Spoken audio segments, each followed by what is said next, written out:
Hello kabilang. So, bilang nandito po tayo sa church ngayon, magtatanong tayo ng mga iba nating kababayan kung ano yung naging experience sila pagdating nila dito sa Israel. Bilang may nag-request po, isa sa mga viewer natin, kung ano daw yung pwedeng i-expect pagdating dito sa Israel.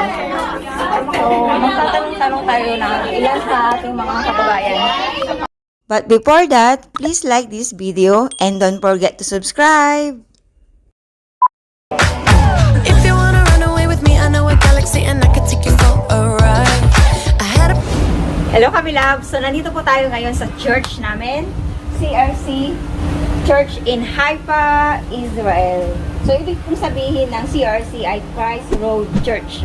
So bilang may pagsamba tayo ngayon, magtatanong tayo ng mga kapwa caregivers kung ano yung naging experience nila the moment na dumating sila dito sa Israel. So before natin sila interviewin, syempre, i-share ko muna yung experience ko. Okay, nung pagdating namin dito, sinundo kami ng aking agency. Kasi, yung mga panahon na yon, di po ba agent muna, dadaan ka talaga sa agency. Pero ngayon kasi, meron tayong mga kababayan na gob to gob na. Kaya, hindi ko alam kung ano yung magiging sitwasyon nyo. Pero, kaunting sharing lang nung naranasan ko.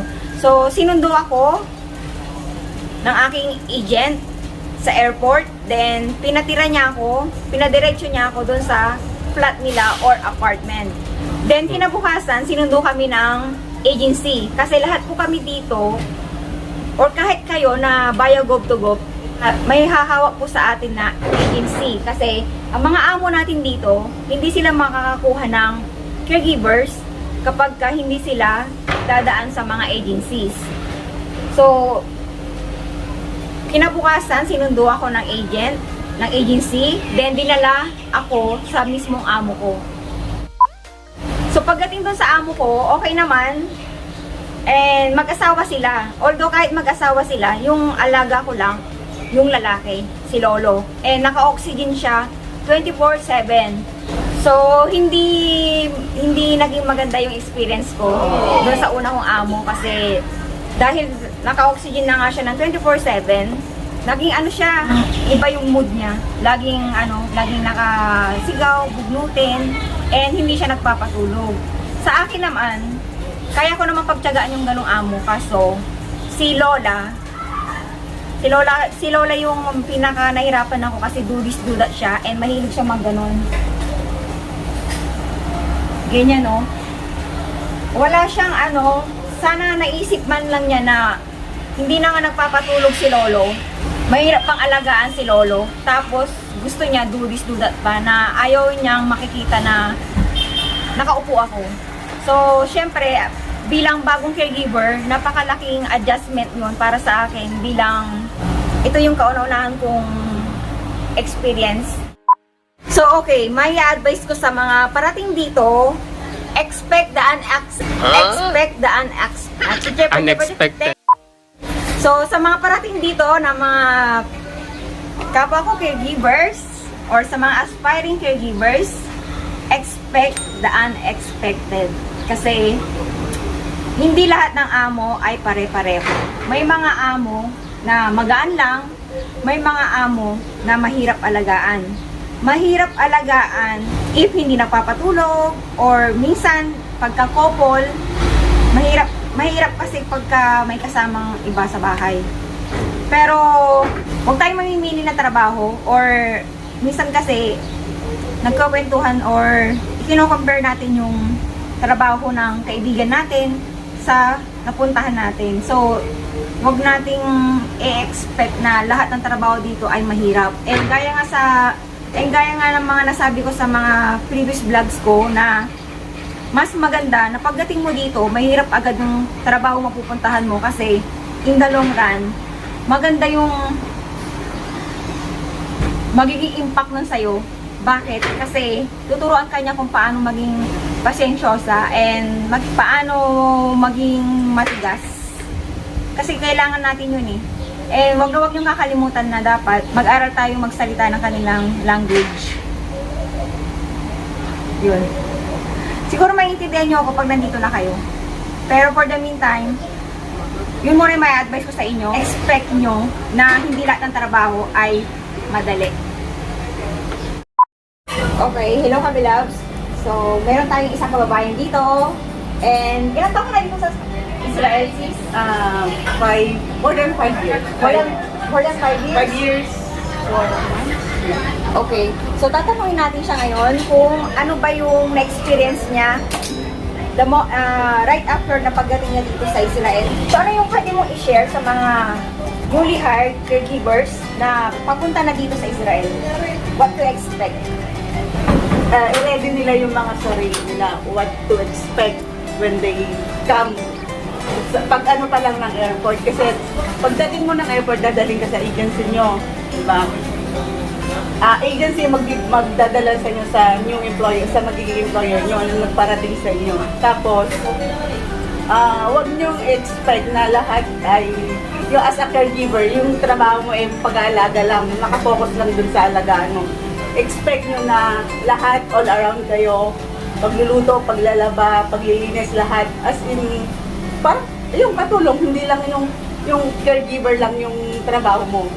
Tapos, expect nyo na dapat din na i-adjust nyo yung sarili nyo sa culture nila, saka sa pagkain nila. Kung sa atin, nasanay tayo sa kanin, sa umaga, sa tanghali, kanin, dito puro salad sayang. Pag sinabing salad, sis, baka iba yung na-expect nila salad. So, paki-elaborate ng kaunti.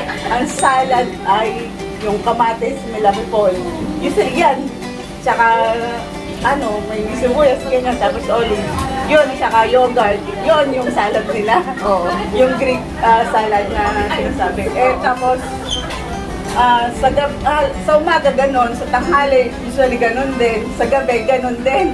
Kaya, digay mo lasan salad na rin. Hindi, kung nasanay ka sa kanin talaga, hanapin, siyempre tayong mga Pinoy, kanin talaga. Pero, ano mo na rin na dapat ikaw mag-a-adjust sa employer mo, hindi yung employer mag-a-adjust sa'yo. Oo, yun lang. Hello kami love. So, ito yung pangalawa nating interviewin. And kasama ko siya sa nursing home, sa work ko. Pero dito tayo magtatanungan. So, hello sis! Yanel.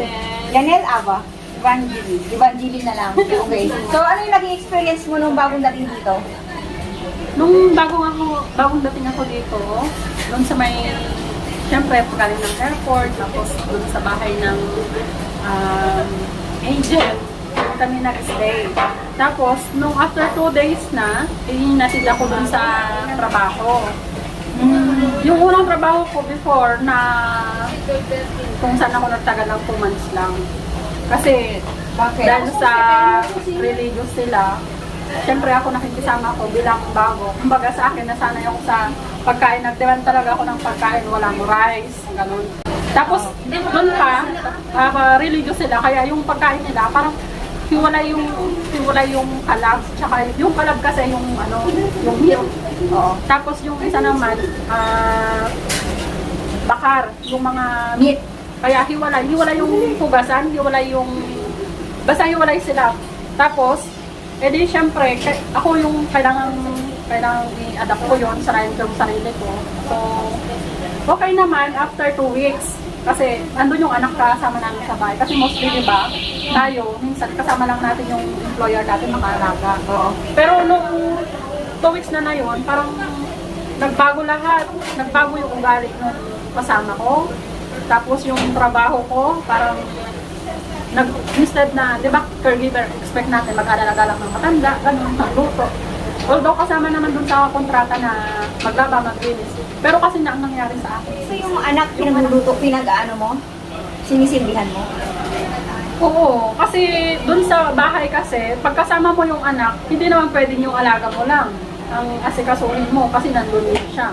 So, kailangan mo din siyang asikasuhin. Demand ako ng pagkain. Kinuha ko, sabi ko yung food allowance ko, if okay na, ibigay na lang sa akin. Kasi hindi talaga sila bumibili at bawal nga. Religious.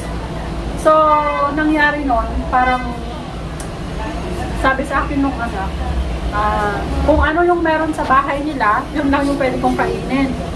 So, hindi ako nasanay na puro yogurt, ganon, cheese. So, hindi sila nakain ng rice. Hindi sila talaga Eh, hindi tayo nag-prepare. sanay doon. Ayun talaga.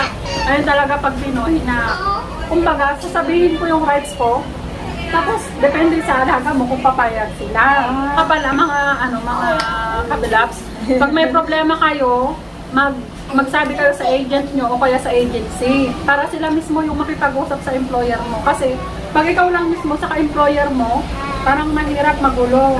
So ayun, after nung pag-uusap, hindi kami nagkasundo. So nag-decide ako na mag-resign nung pagkadating ko dito.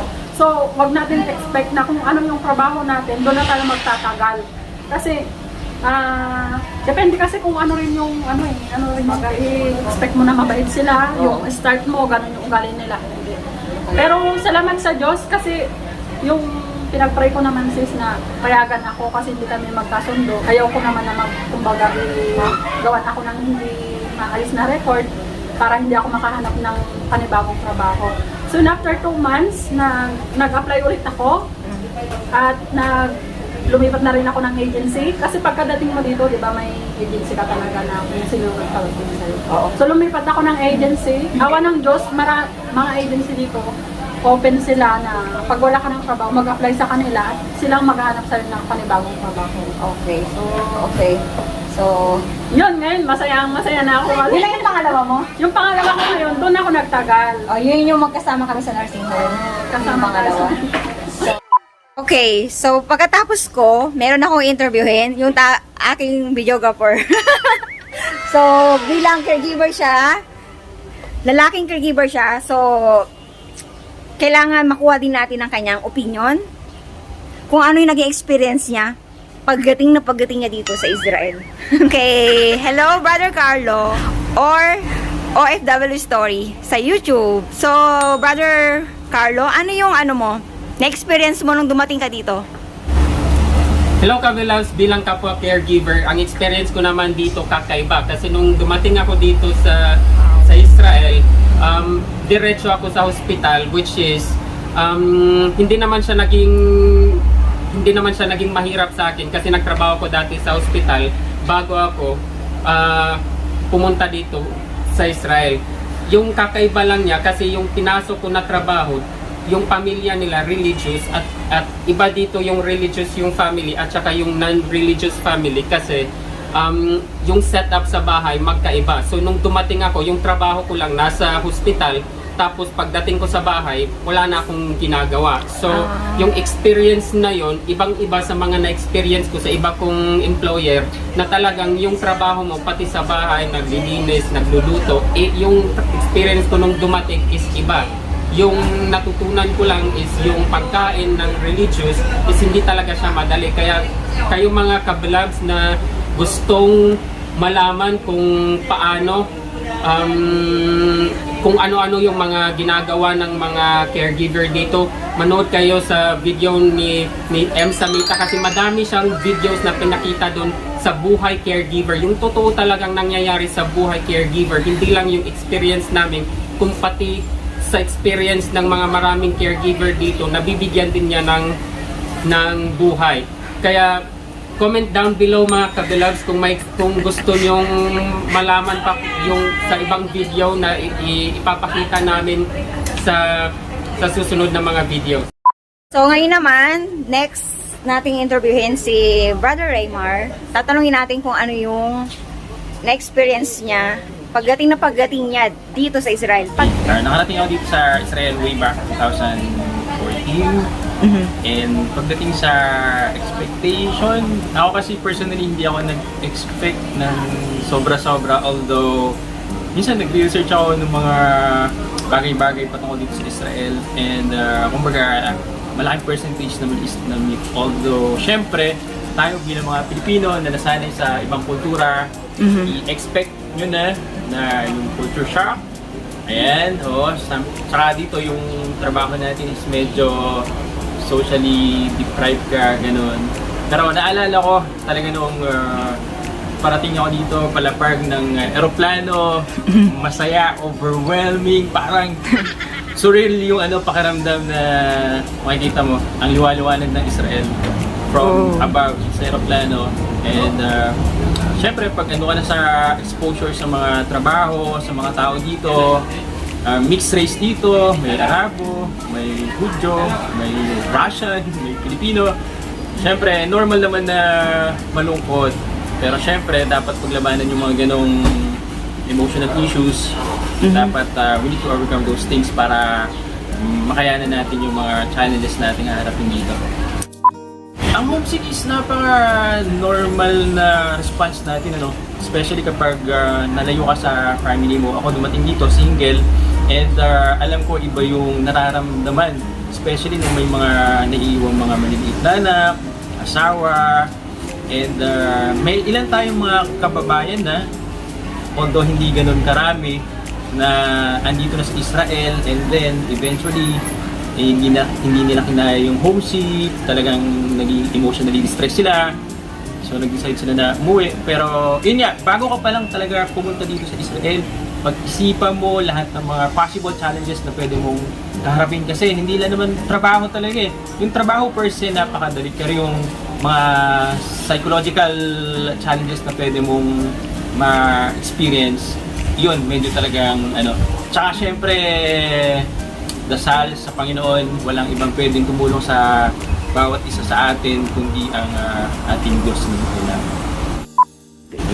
Tsaka napakahalaga, ikaw, kumbaga bilang nagtatrabaho dito 24/7, usually 7 days a week, huwag mong masyadong i-aim yung gano'n na hindi ka na nagpapahinga, hindi ka na nakakahinga para lang magkaroon ka ng extra income, kasi napakahalaga yung spiritual nourishment. Kaya dapat maglaan tayo ng oras para sa Panginoon, at siya yung bahala na magbe-bless sa'yo. Marami din ng mga Christian churches. Pwede ko ang i-recommend yung Christ Road Church dito sa Haifa, na iti-treat kayo as member of a family, which is napakahalaga na mayroon kang community or tinuturing na family kapag ikaw ay nasa ibang bansa, na makakasama mo hindi lamang sa kasiyahan, especially kapag ikaw ay nakakaranas ng mga problema. Nakon.